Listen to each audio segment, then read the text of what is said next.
ಯಾದಗಿರಿ ಅಂತ ಒಂದು ಪ್ರದೇಶದಲ್ಲಿ, ಅದು ಕೂಡ ಬಹಳ ಹಿಂದುಳಿದ ಪ್ರದೇಶ ಇದೆ ಅಲ್ಲ, ನಾಡಿದ್ದು ಮಾರ್ಚ್ 21ರಿಂದ ಐ ಥಿಂಕ್ SLC ಎಕ್ಸಾಮ್ ಶುರುವಾಗುತ್ತೆ. ಆದರೆ ಅಲ್ಲಿ ಓದ್ಕೊಳ್ತಾ ಇರುವಂತಹ ಮಕ್ಕಳಿಗೆ ಕರೆಂಟ್ ಇಲ್ಲದೆ ಪರಿತಪಿಸುವಂತಾಗಿದೆ. ಯಾಕಂದ್ರೆ ಟ್ರಾನ್ಸ್ಫಾರ್ಮರ್ ಹಾಳಾಗಿತ್ತು. ಕಳೆದ 15 ದಿನಗಳಿಂದ ಕರೆಂಟ್ ಇಲ್ಲ. ನಾವು ನಿನ್ನೆ ಈ ಸ್ಟೋರಿಯನ್ನ ಬಹಳ ದೊಡ್ಡ ಮಟ್ಟದಲ್ಲಿ ತಗೊಂಡು ನೋಡಿ. SLC ಒಂದು 4-5 ಮಕ್ಕಳಿಗೆ ಇದ್ದಿರಬಹುದು, ಅದು ಬೇರೆ ವಿಚಾರ. ಆದರೆ ಒಬ್ಬ ಮಗು ನಾಳೆ ಏನ್ ಬೇಕಿದ್ರೂ ಆಗ್ಬಹುದ್ರಿ ಎಜುಕೇಶನ್ ಇಂದ. ಬಡ ಮಕ್ಕಳಿಗೆ ಇರುವಂತಹ ಹುಲಿಯ ಹಾಲು ಯಾವ್ದು ಹೇಳಿ?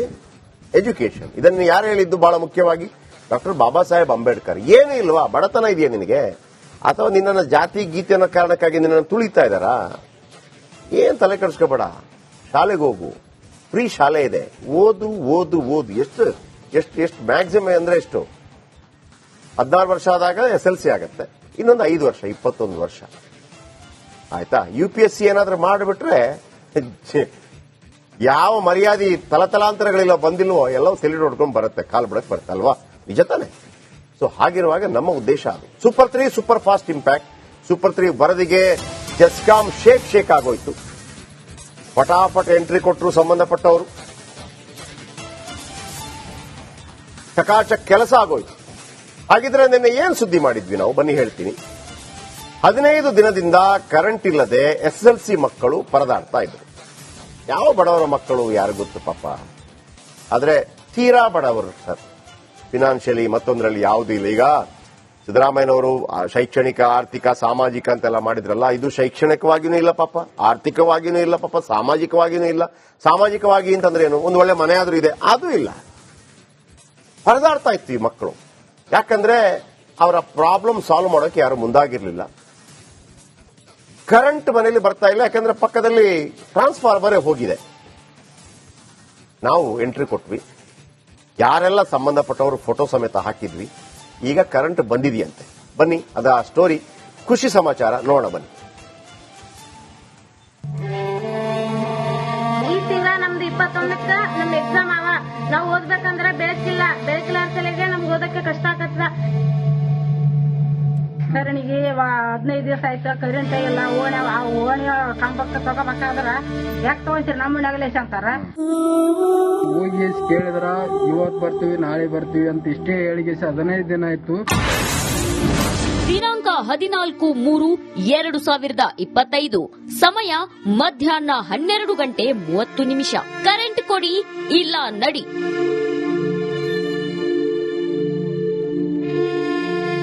ಎಸ್, ಯಾದಗಿರಿ ಜಿಲ್ಲೆ ಶಹಾಪುರ ತಾಲೂಕಿನ ಕಿರಣಗಿ ಗ್ರಾಮದಲ್ಲಿ ಟಿಸಿ ಸುಟ್ಟು ಹೋಗಿತ್ತು. ಟಿಸಿ ಸುಟ್ಟು ಹೋಗಿ 15 ದಿನ ಆಗಿತ್ತು. ಒಂದ್ ಕಡೆ SSLC ಪರೀಕ್ಷೆ, ಕರೆಂಟ್ ಇಲ್ಲದೆ ವಿದ್ಯಾರ್ಥಿಗಳು ಓದಲು ಪರದಾಟ. ಮತ್ತೊಂದ್ ಕಡೆ ಅಡುಗೆ ಮಾಡಲು, ಓಡಾಡಲು ಕಷ್ಟಪಡ್ತಿದ್ರು. ಬುಡ್ಡಿ ಬೆಳಕು, ಮೊಬೈಲ್ ಬೆಳಕೆ ಇವರಿಗೆ ಆಧಾರ ಆಗಿತ್ತು. ಒಂದು ಟಿಸಿ ಅಳವಡಿಸೋಕೆ ಎಷ್ಟು ದಿನ ಬೇಕು? ಪರೀಕ್ಷೆ ಟೈಮ್ ಬೇರೆ. ಟಿಸಿ ಅಳವಡಿಸಿ ವಿದ್ಯುತ್ ಕೊಡಿ ಅಂತ ನಿನ್ನೆ ವರದಿ ಪ್ರಸಾರ ಮಾಡಿದ್ವಿ. ಮಾರ್ಚ್ 21ರಿಂದ ಏಪ್ರಿಲ್ 4ರವರೆಗೆ SLC ಪರೀಕ್ಷೆ ಇದೆ. ಇವತ್ತು ಎಷ್ಟು? 14.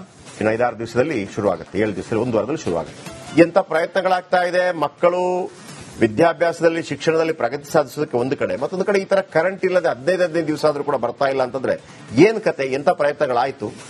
ಈಗ ಜಸ್ಟ್ ನೀವೇ ಇನ್ಫಾರ್ಮ್ ಮಾಡಿದ್ದೀರಿ.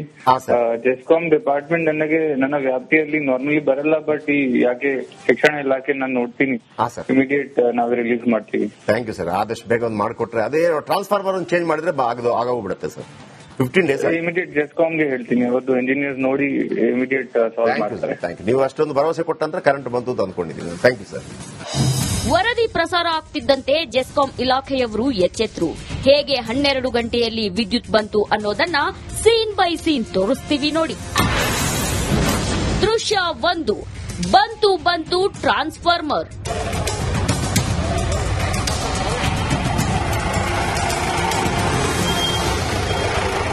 ನೋಡಿ, ವರದಿ ಪ್ರಸಾರ ಆಗ್ತಿದ್ದಂತೆ ಜೆಸ್ಕಾಂ ಇಲಾಖೆಯವರು ಯಾದಗಿರಿಯಿಂದ ಟ್ರಾನ್ಸ್ಫಾರ್ಮರ್ ಕಳಿಸಿಕೊಟ್ರು. ಗ್ರಾಮಕ್ಕೆ ಹೊಸ ಟ್ರಾನ್ಸ್ಫಾರ್ಮರ್ ಬಂತು. ದೃಶ್ಯ 2. ಹಳೆ ಟಿಸಿ ತೆಗೆದ ಸಿಬ್ಬಂದಿ.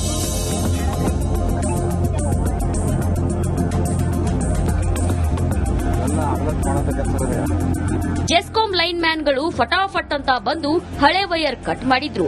ಚಕಾಚಕ್ ಅಂತ ಹಳೆ ಟಿಸಿ ಕಳಚಿ ಕೆಳಗೆ ಇಳಿಸಿದ್ರು.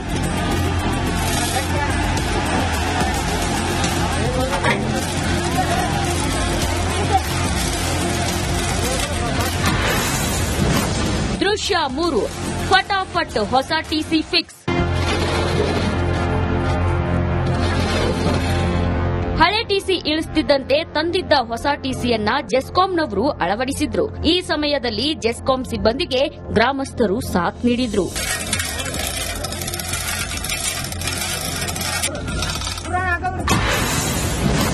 ದೃಶ್ಯ 4 ಬಂತು ಕರೆಂಟ್ ಬಂತು.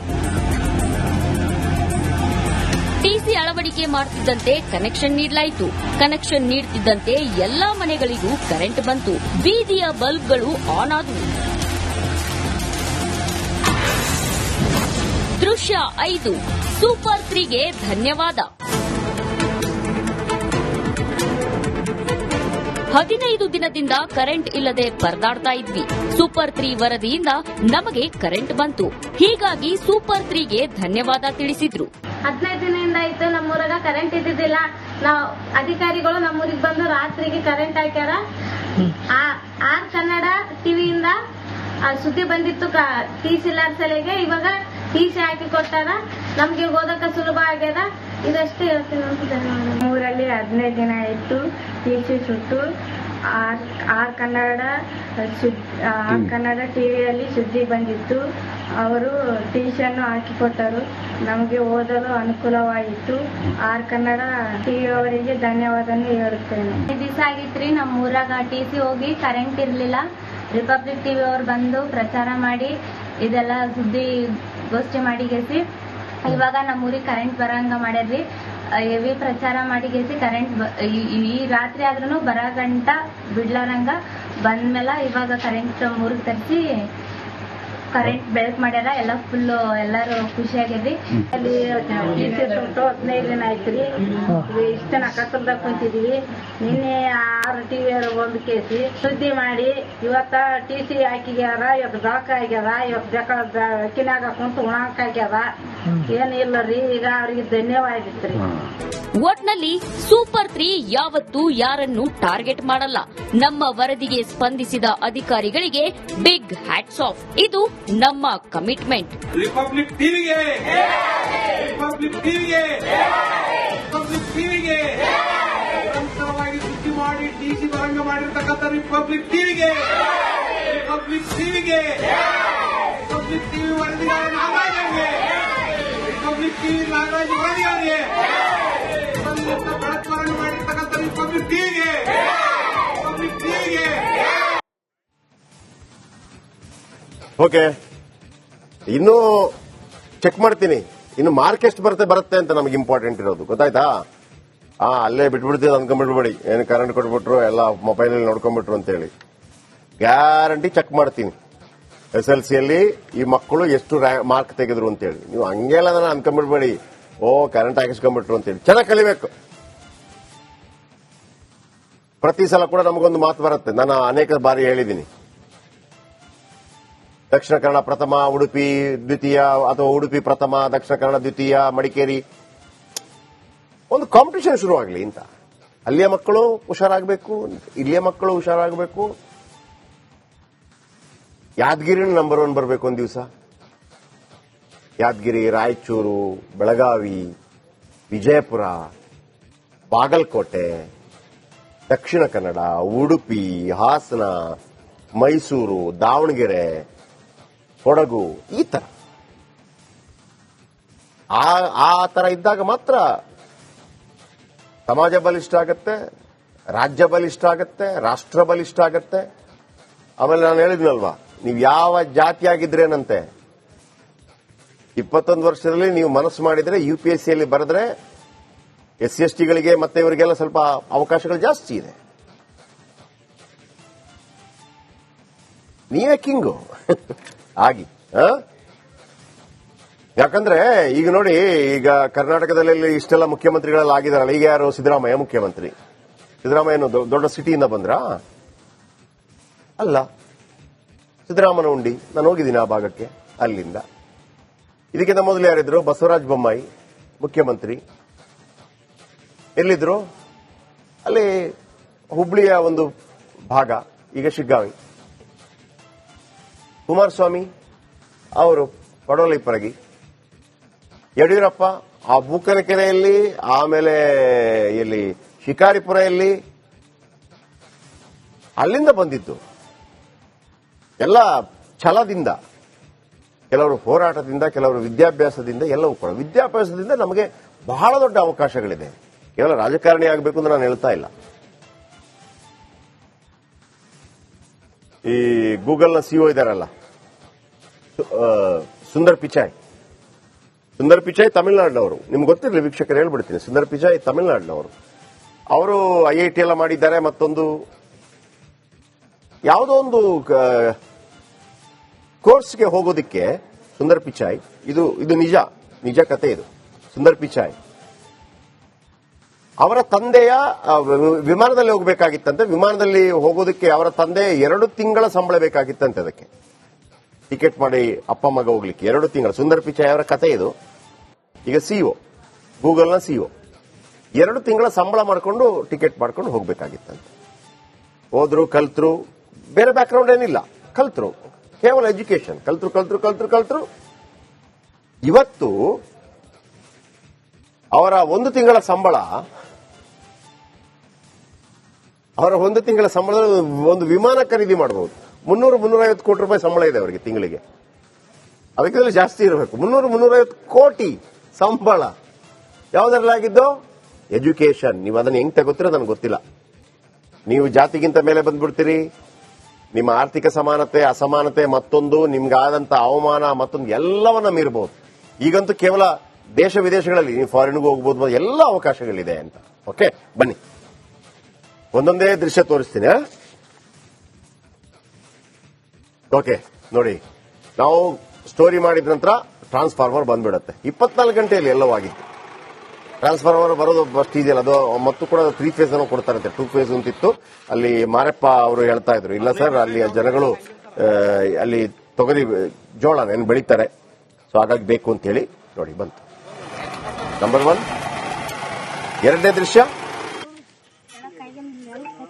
ಅಲ್ಲಿ TC ತೆಗಿಬೇಕಲ್ಲ, ಹಳೆ TC ಇಟ್ಟೋಗಿದೆ. ಹಳೆ TCಯಲ್ಲಿ ಕರೆಕ್ಟಾಗಿ ಕರೆಂಟ್ ಆಗ್ತಿರ್ಲಿಲ್ಲ. 2 ಫೇಸ್ ಏನೋ ಬರ್ತಿತ್ತಂತೆ, 3 ಫೇಸ್ ಬೇಕು ಅಂತ ಹೇಳಿ ಡಿಮಾಂಡ್ ಇತ್ತಂತೆ. ಅದು ಮಾಡಿಸಿದ್ವಿ, ತೆಗೆದ್ರು.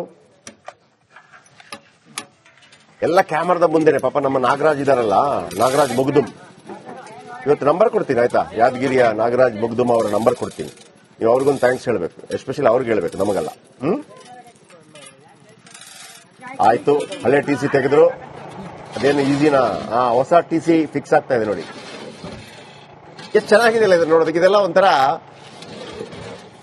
ಈ ಹೋಟ್ಲಲ್ಲಿ ಹೋಗ್ಬಿಟ್ಟು ಒಂದು ಮಸಾಲೆ ಅಂತ ಹೇಳಿದಾಗ ಬಂದಂಗಿದೆ ಇದು. ಹೌದಾ, ಒಂದು ಮಸಾಲೆನ ರೆಡಿ ಮಾಡಿ ತಗೊಂಡ್ಬಂದ್ವಿ ಅಂತ. ಸರ್, TC ರೆಡಿ ಇರೋದಿಲ್ಲ. TC ಬಂತು, ಆಮೇಲೆ ಅದಕ್ಕೆ ವೆಹಿಕಲ್ ಬೇಕು, ಆಮೇಲೆ ಹಳೆ TC ತೆಗಿಬೇಕು, ಹೊಸ TC ಹಾಕಬೇಕು. ಹಾಕ್ತಾ ಇದ್ದಾರೆ ನೋಡಿ ಹೊಸ TC. ಈಸಿ ಕೆಲಸ ಅಲ್ಲ ಇದೆಲ್ಲ. 24 ಗಂಟೆಯಲ್ಲಿ ಆಗಿದ್ದು. ರಜನಿಕಾಂತ್ ಪಿಕ್ಚರ್ ಅಂದ್ಕೊಂಡ್ಬಿಡ್ಬೇಡಿ, ಇದು ರಿಯಲ್. ಯಾವ ಚಾನಲ್ ಈ ತರದ ಕೆಲಸ ಮಾಡಿಲ್ಲ.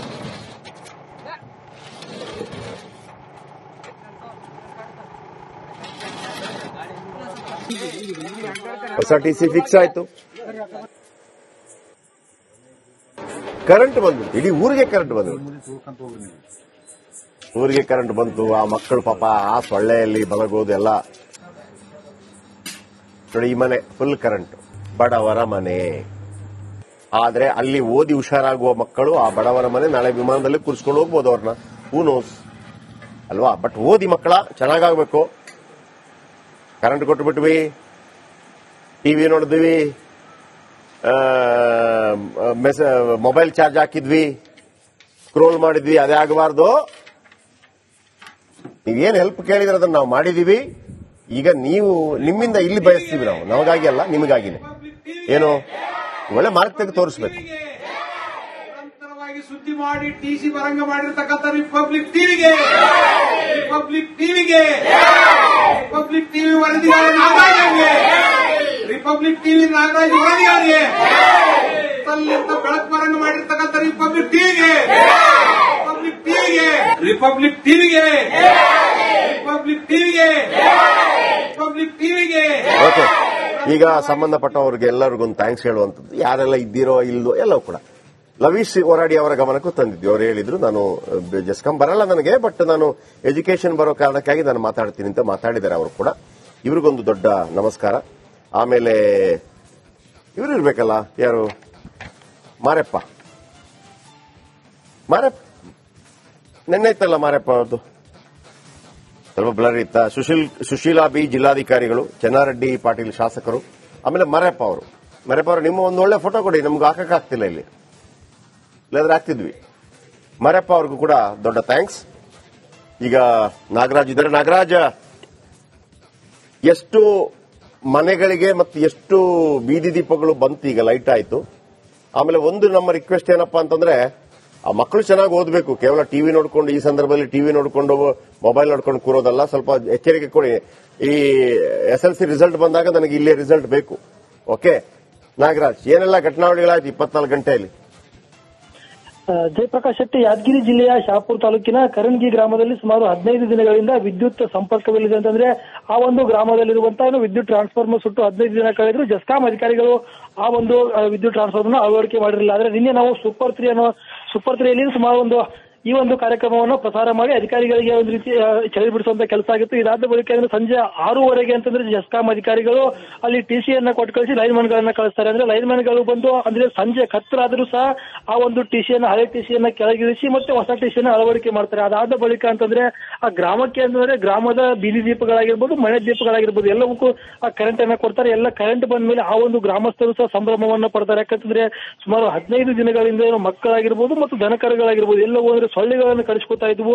ಜೊತೆಗೆ ಕರೆಂಟ್ ಇಲ್ಲದೆ ಇರೋದ್ರಿಂದ ಹೊರಗಡೆ ಇರ್ತಿದ್ರು. ಅಂದ್ರೆ ಮಕ್ಕಳು ಓದ್ಬೇಕಂದ್ರೆ ಬೀದಿ ದೀಪದ ಕೆಳಗಡೆ ಅಂದ್ರೆ ಇದು ನೆನದ ಬತ್ತೆ ಕೆಳಗಡೆ ಕೂತು ಓದ್ತಾ ಇದ್ರು. ಅದೇ ನಿನ್ನೆ ಕರೆಂಟ್ ಬಂದ ಮೇಲೇನು ರಿಪಬ್ಲಿಕ್ ಕನ್ನಡ ನಮಗೆ ಕರೆಂಟ್ ಕೊಡಿಸಿದೆ ಅನ್ನುವಂತ ಖುಷಿಯಲ್ಲಿ ಒಂದು ಕರೆಂಟ್ ದೀಪದ ಕೆಳಗೆ ವಿದ್ಯಾರ್ಥಿಗಳು ಓದ್ತಾ ಇದ್ರು. ಜೊತೆಗೆ ಕರೆಂಟ್ ಬಂದ ತಕ್ಷಣವೇ ಅಂತಂದ್ರೇನು ಸಂಜೆ ಕರೆಂಟ್ ಬರೋ ಹೊತ್ತಿಗೆ ಸುಮಾರು 9 ಗಂಟೆ ಆಗಿತ್ತು. ಅಂದ್ರೆ 9 ಗಂಟೆ ಅಂದ್ರೆ ಊಟ ಸಮಯ ಆಗಿ ಕರೆಂಟ್ ಬಂತು ನಡಿ ಅಂತ ಹೋಗಿ ಅಲ್ಲಿರುವಂತ ಮನೆಯವರು ಸಹ ಒಂದು ರೀತಿ ಕರೆಂಟ್ ಬೆಳಕಲ್ಲಿ ಊಟ ಮಾಡುವಂತ ಕೆಲಸವನ್ನ ಮಾಡಿದ್ವಿ. ಆದ ಬಳಿಕ ರಿಪಬ್ಲಿಕ್ ಕನ್ನಡ ಸೂಪರ್ 3ಗೂ ಸಹ ಅವರು ಧನ್ಯವಾದವನ್ನ ತಿಳಿಸಿದ್ರು. ಯಾಕಂತಂದ್ರೆ ಸುಮಾರು 15 ದಿನ ಕಚೇರಿ ಅಲ್ದಾಡಿದ್ರು ಸಹ ಆ ಒಂದು ಗ್ರಾಮಸ್ಥರಿಗೆ ಕರೆಂಟ್ ಕೊಡುವಂತ ಕೆಲಸವನ್ನ ಜಸ್ಕಾಂ ಅಧಿಕಾರಿಗಳು ಮಾಡಿರಲಿಲ್ಲ. ಅಂದ್ರೆ ಅದು ಸೂಪರ್ 3ಯಲ್ಲಿ ಈ ಒಂದು ಸುದ್ದಿಯನ್ನ ಪ್ರಸಾರ ಮಾಡಿದ ಬೆನ್ನಲ್ಲೇ ನಮಗೆ ಕರೆಂಟ್ ಬಂತಂತೇಳಿ ಸೂಪರ್ 3ಗೂ ಸಹ ಅವರು ಧನ್ಯವಾದವನ್ನ ಹೇಳ್ತಿದ್ರು. Jayaprakash, thank you. ಇದರ ಜೊತೆಗೆ ನಾನು ನಾಗರಾಜ್ ಅವರ ನಂಬರ್ ಕೊಡ್ತೀನಿ. ಯಾದಗಿರಿಗೆ ಸಂಬಂಧಪಟ್ಟ ಹಾಗೆ ಏನೇ ಸಮಸ್ಯೆಗಳಿದ್ರು ಕೂಡ ನಾಗರಾಜ್ ಅವರನ್ನ ಸಂಪರ್ಕ ಮಾಡಬಹುದು. ಜೊತೆಗೆ ಅವ್ರಿಗೊಂದು ಥ್ಯಾಂಕ್ಸ್ ಹೇಳ್ಬೋದು. ಮಕ್ಕಳಿಗೆ ಒಂದು ಏನು ಅಷ್ಟು ಬೇಗ ನೋಡಿ, ನಾಗರಾಜ್ ಮುಗ್ದುಂ 72040 25704 72040 ಈ ನಂಬರ್ ಸೇವ್ ಮಾಡಿಟ್ಕೊಳ್ಳಿ. ಯಾದಗಿರಿಗಿದು ಇನ್ನು ನಮ್ಮ ಹತ್ರ ಕೇಳಬೇಡಿ. ಸರ್, ಯಾದಗಿರಿದೊಂದು ಸ್ಟೋರಿ ಇದೆ, ನಾವು ಇಲ್ಲಿಂದ ಮಾಡ್ತಾ ಇದ್ದೀವಿ. ನೀವು ಜಯಪ್ರಕಾಶ್ ಶೆಟ್ಟಿ ಮಾತಾಡ್ತಿರೋದಲ್ವಾ, ನಾ ತಗೊಳ್ಳಲ್ಲ, ನೀವು ಇವ್ರಿಗೆ ಫೋನ್ ಮಾಡಬೇಕು, ಆಯ್ತಾ? ಅಹಂಕಾರ ಅನ್ಕೋಬೇಡಿ, ಅದು ಸಿಸ್ಟಮೇ ಹಂಗೆ. ಅವರ ಹತ್ರ ಬಂದು ಬರಬೇಕು. ತಗೊಳ್ಳಿ ಈ ನಂಬರ್ನ, ಒಂದು ಫೋಟೋ ತಗೊಂಡಿಟ್ರೆ ಆಯ್ತು. ಆಮೇಲೆ ಈ ಸ್ಟೋರಿ ಚೆನ್ನಾಗಿ ಮಾಡಿದ್ದಾರೆ ಪಾಪ. ಮಕ್ಕಳಿಗೆ ನೆರವಾದ್ರು, ಒಂದು TC ಹಾಕಿಸಿದ್ರು, ಆಮೇಲೆ ಆ ಊರಿಗೆಲ್ಲ ಕರೆಂಟ್ ಬಂತು. ಅದು ನಾಗರಾಜ್ ಮುಗಿದು ಮುಂದಾಯ್ತು. ವೇದಿಕೆ ರಿಪಬ್ಲಿಕ್ ಕನ್ನಡ ಮತ್ತು ಸೂಪರ್ 3 ಇದ್ದಿರಬಹುದು, ಆದರೆ ಮೇನ್ ಕಾರಣ ನಾಗರಾಜ್. ಸೊ ಅವ್ರಿಗೊಂದು ಥ್ಯಾಂಕ್ಸ್ ಹೇಳ್ಬೋದು. ಈಗೊಂದು ಬ್ರೇಕ್ ಆದ ನಂತರ ಸೂಪರ್ 3 ಮುಂದುವರಿಯುತ್ತೆ.